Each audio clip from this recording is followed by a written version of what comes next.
my name is Nicole. I am 34 years old. I live in Johannesburg, South Africa. I work with children. I have an aftercare center, so I help with homework and just looking after them. It's a lot harder than it looks. Very involved in my parish and in my faith. I belong to ministries, whether it's youth ministries, prayer groups, healing ministries, all of that. So it's my foundation, and it's what I've built myself on over the last 5 years, I'd say 5-6 years. And it's who I am. So whether I am partying in a club, praying the rosary, which I have done before, or in church, I always keep God in my center with me, and I hope that people can see that, and that's my objective in life, I could say.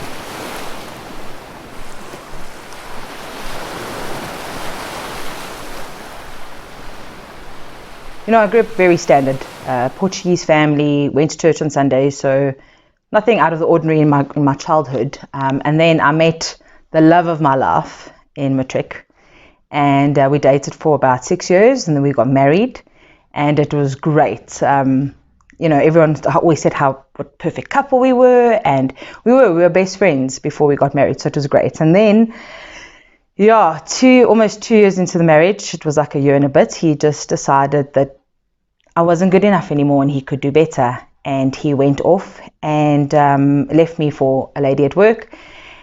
The divorce was really difficult. People didn't know for a long time. We kept it a secret. It was, I was the first person in my family, and then there's this like shame that you carry. And that hit me quite hard for a long time. I was very angry, very bitter. But I don't think that was the hardest point yet. I think I questioned God as in, why has he put so much fear into me? Why has he made me so sad? And why has he made me feel like there's no hope for me? And I'd gone through so much. I'd lost my husband. He chose to leave me. He said I wasn't good enough. And then I was like, okay, well, it's true, then I'm not good enough. And I'll never be that, so I'm not even getting an annulment because I'll never be good enough for anyone. And during that process, we had also opened up a restaurant. And because of the landlord, we had lost that also. So now, my business that I just built from the ground crushed. My marriage is crushed. And I just had all this negativity on top of me, and it was just like a dark, dark place. But then, through the friends and groups and retreats, I found that God was rebuilding me, that he was actually taking me down to the lowest where I could possibly be and rebuild me slowly and build me up piece by piece, so that when I came out of it, I was healed and new. In that time, God he worked in me and I didn't see it, and I was really low and out, and I was like a phoenix. I rose from the ashes there. So that was the first one. I struggle a lot with my dad. He's always been there. My parents are married. He is there. He's a dad and he's present. It's just the relationship that I want with him is not there. And I don't know if it's because as I get more and more involved and I see more dads with their daughters in that type of relationship, and I'm like, Nicole, you're 34. Come on, you're a grown up. But inside, I think I'm still that little 5-year-old that wants to run into her dad's arms and be held, And he's just not that person. He's gets angry quickly, and and we clash. Oh, we're so alike, it's so bad. And I hate saying that we're alike because I'm like, oh, he makes me so cross, and then I'm like, I'm just like him. And we clash so much. You say things and you regret them, and then you're like, oh, you got to be so careful with your words. But then in that moment, you just strike. And for a long time, I've just felt that I've been missing that. And I blamed him for it. I just said, oh, he was a bad dad. He is a bad dad, and that's it. And then recently, after a really good movie, I realized that he didn't know any better. He didn't get that love from his father. His father didn't get it from his father. So this is just a generational thing that's going down from person to person. He's doing just what he knows. He doesn't know any better. And yes, he could have gone and learnt more, and he could have tried, and he could have attended, more seminars or stuff. But that's my thing, and I can't expect him to do the same. So he goes to church on Sundays, and that's his thing, and I can't make him change that. So I just learned that I need to pray. I need to pray that I have the patience and the acceptance to love him more and to keep my mouth shut. And I'm trying. I'm really working hard on that one, but it's every day a new challenge comes with that. And I know some people have, like, you hear other people's stories about how their dad was abusive or just left, and then I'm like, oh, my dad's not abusive and he didn't leave. So it's terrible. But emotional abuse is just as bad as physical abuse. And the words that we use to each other, and I'm just as much to blame, that's scarred, and that's left me a little bit broken for many years. And I think that's something that I'm still working on. It gets better. I did a laugh in the spirits, and in there God said to me that that's the best dad I could give you on earth. And I came home and I ran to him on my knees and I cried, and I was like, I'm so sorry, Daddy. I'm so sorry that I haven't been a good daughter. I'm so sorry. And he's like, what's wrong with you? Are you on drugs? I wanted to be like, yes, I'm the Holy Spirit. But, that's just who he was. And I've needed to grow in that on my own, because I know that right now he's not there with me, but who knows, maybe one day something will happen and we'll have that. I mean, I think maybe when I'm 40, I could still get a hug from my dad, so let's see where that goes.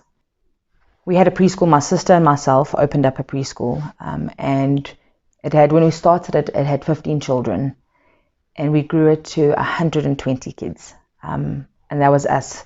It was rough, it was tough, it was fighting, it was a lot of work, but we did it.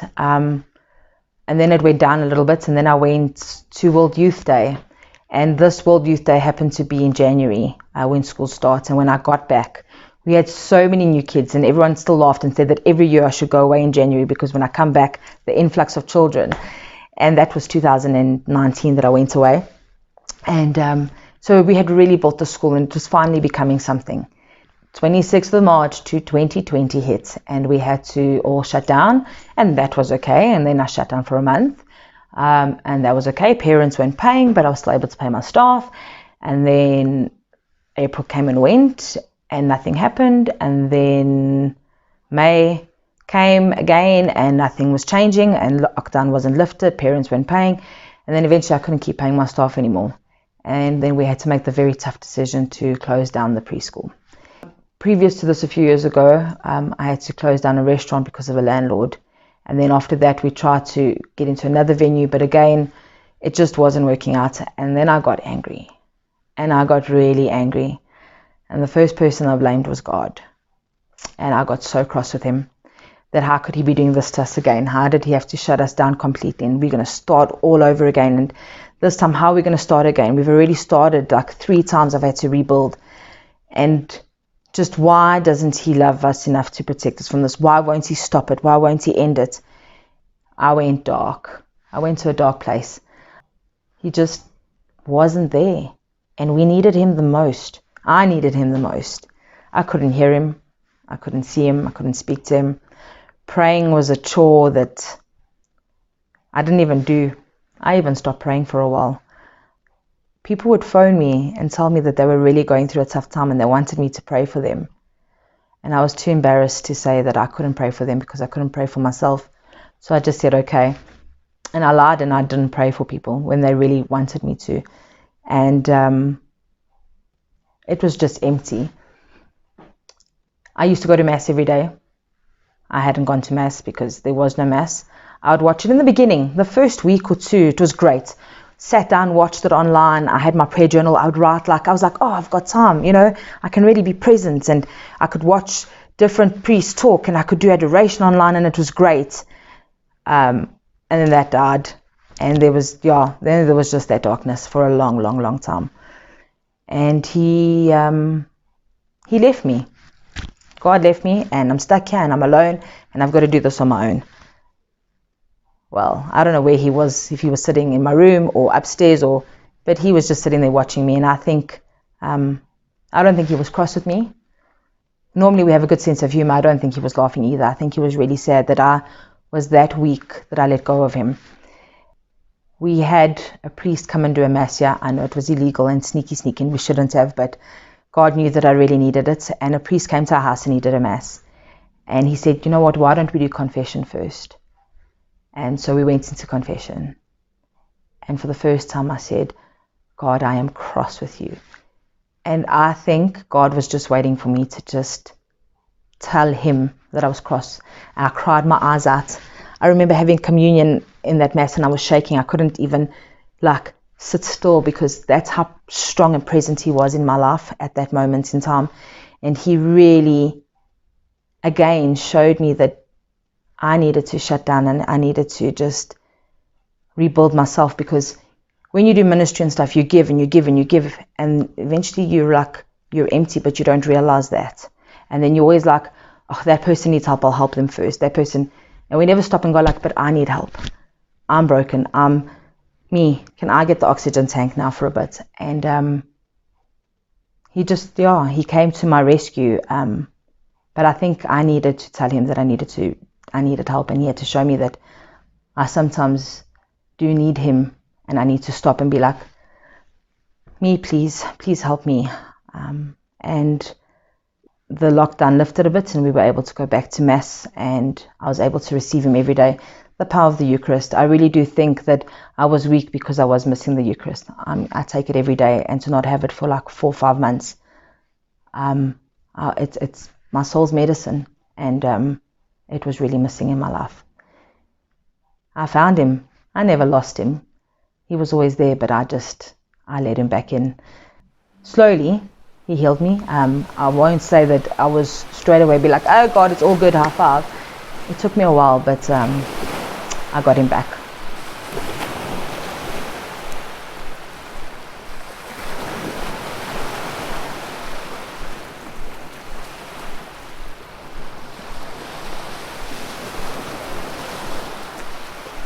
We were at a retreat and we needed to help this one girl, and I was just like the little back man. I was the in charge of the queue and be like, you stand there, you stand there, you stand there, you stand there.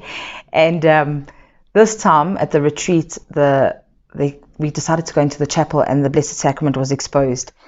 And this girl came running in, and she got onto the floor and she was shaking and crying. And everyone looked at me, and I was like, and so everyone's looking at me and they're like, what do I do? And I'm like, so the lady in charge is Maria and Neil. And I was like, Maria and Neil, please come here, please come, please. And they wouldn't come. And funny enough, apparently Maria was looking for me, and she saw me walk into the chapel, but she didn't come into the chapel. And so I was like, God, I don't know what to do. So I just got on my knees and I was like, okay, I've seen people do it like this. So I got down, and in that moment, everything stopped. And I just felt a little tap on my shoulder and be like, excuse me, Nicole, I'm just going to use you. And I felt him climb into me, and I was like, oh, his presence was so, I wasn't scared. I was just in such awe that it was him. And I was just like, oh my gosh, it's Jesus, and I said things and I spoke and I calmed the girl that was crying, and I said things to her that she needed to know. To this day, you could ask me, I cannot remember a single thing of what I said. Her life changed and my life changed, and just having the presence of God, and every time I hear him speak or I just feel him working, it's a joy that I cannot explain. We had gone through quite 2 years of not doing any ministry or anything, and last weekend I was on a retreat, and I went to confession, and in confession the priest said to me my penance was to just sit in front of the Blessed Sacrament and be silent. I was like, oh, okay, I can't be silent. I was like, okay, I'll listen. And I sat and I was silent, and I heard him for the first time in almost 2 years. He was there, and he gave a message to someone else. It wasn't even for me. I could be like, hey God, I need answers. Answer me. And there was a girl on the floor that they were praying for, and I had a message so clear for her, and I was like, I don't think, is it? No, I'm just hearing things. Anyway, she walked past, she looked me dead in the eyes, and she sat next to me, and I was like, okay, I have a message for you. I don't know if it makes sense. And I gave her the message, and she just started crying. And she even used it in her testimony. The message I gave her was the link that she needed to just put everything together, because nothing was making sense at the retreat for her. And it was the glue that put it all together. So, and the joy that I got from seeing her heal a little bit, that's joy. When you see somebody, when you obey God and you see the fruits of it, I can't explain that joy. There's nothing on earth, I think, that could compare to that.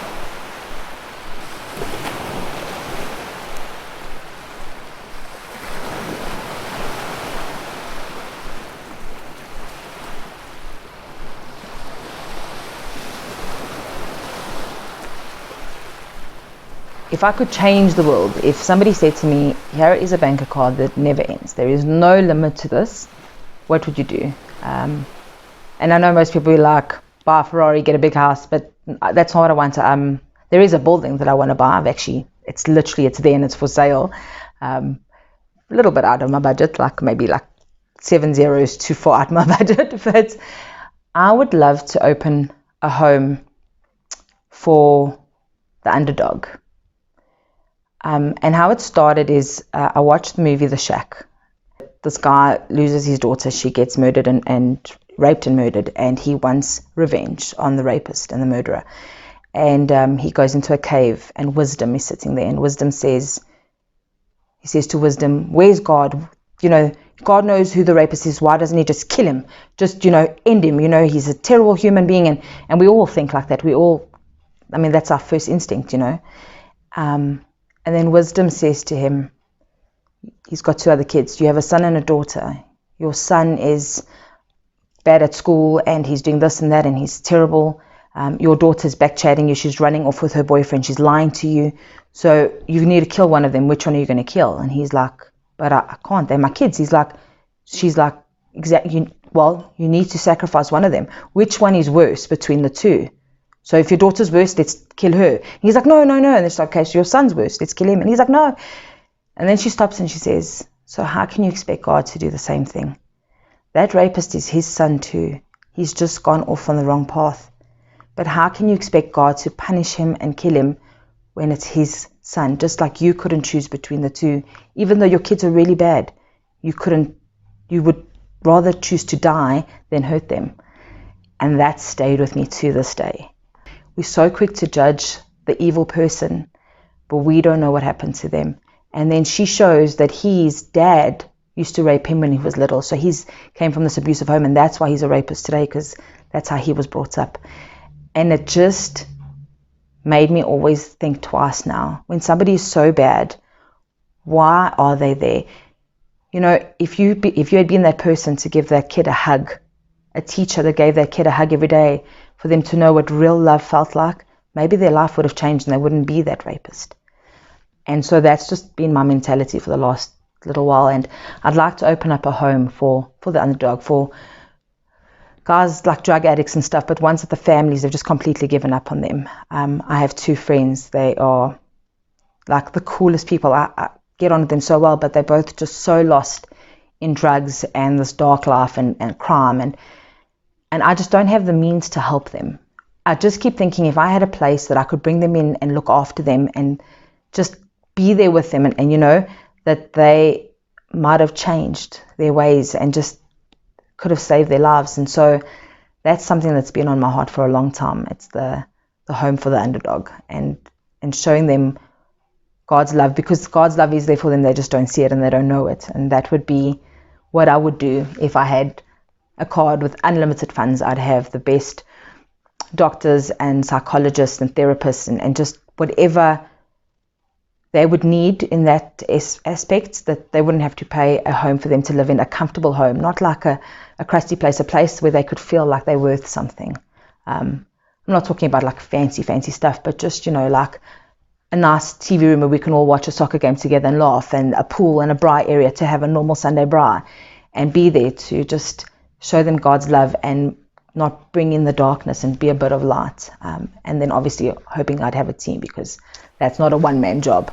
But that's what I would do to change the world.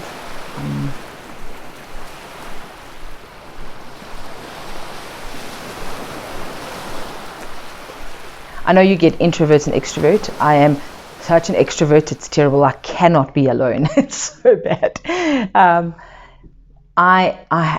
God speaks to you in your language, whether it's music or movies or people, and he knows I need people. And thank God he's always put the right people in my life.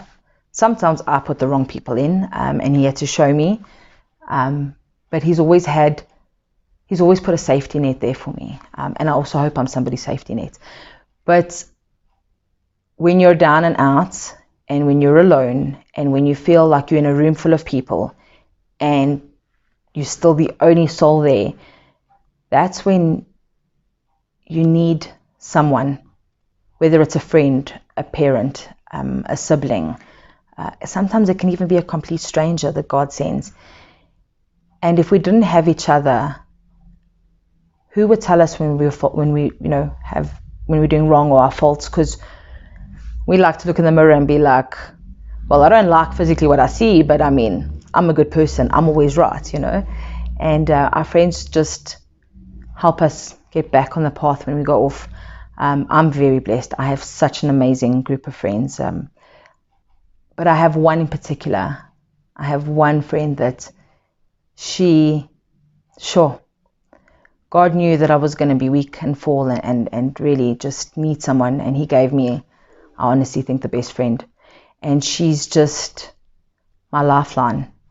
She's my punching bag. She's my shoulder to cry on. She's the person I laugh with the most. And I wouldn't be able to have gone through life without her. And I wouldn't be who I am today. She's helped. Yes, my past and my family and all that have all had a part to play in the person I am today. But she's helped me mold me into the spiritual woman that I'd like to think I am today. And I'd really like to thank her for it. She's just always been there. And we know when I'm having a bad day and I just need to offload, she knows, and she doesn't take it to heart when I scream and shout and do something annoying, because she knows that in that moment that's what I need. So I truly believe that community plays such a big part in who you are and the person you become, who you associate yourself with, And it doesn't mean that being a church person you need to just sit and pray all the time.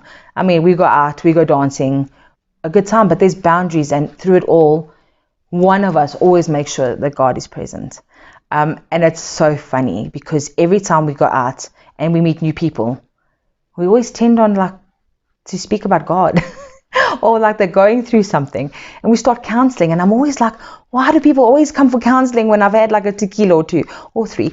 And it's always a joke, but in that moment, that's just, he will present himself anywhere. And if you're open to him and you have the right structure, he's there in literally every aspect of your life.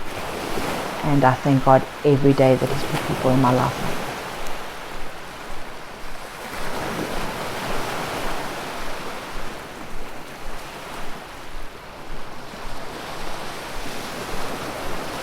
I've recently, with lockdown, we obviously couldn't go to the church anymore.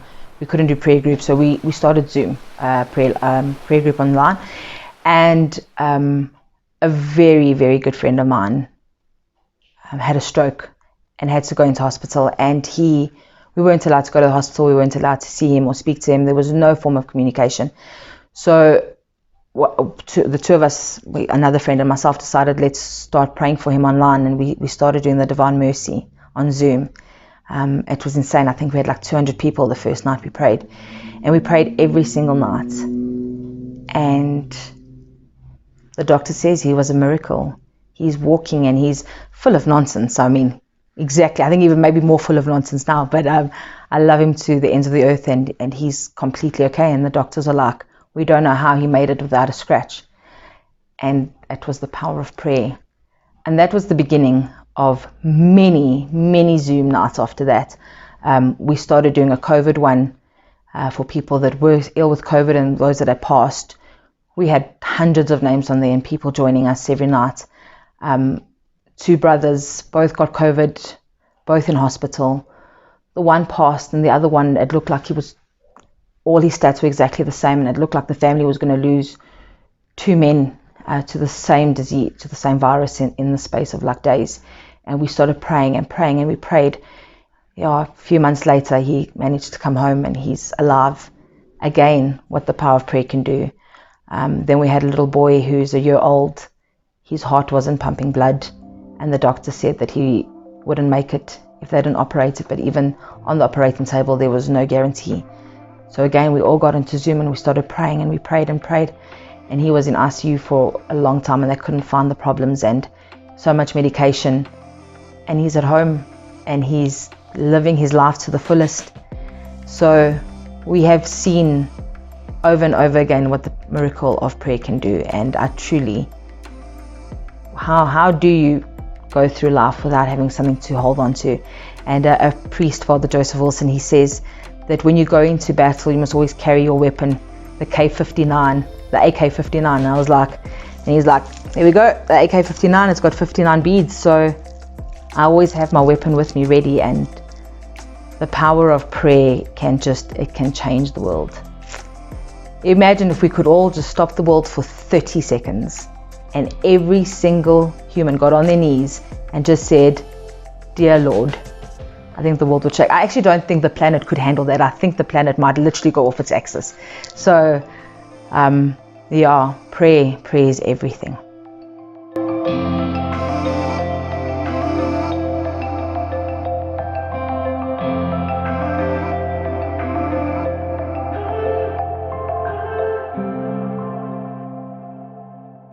Can we pause? I don't think I did that properly. I think I got so intertwined in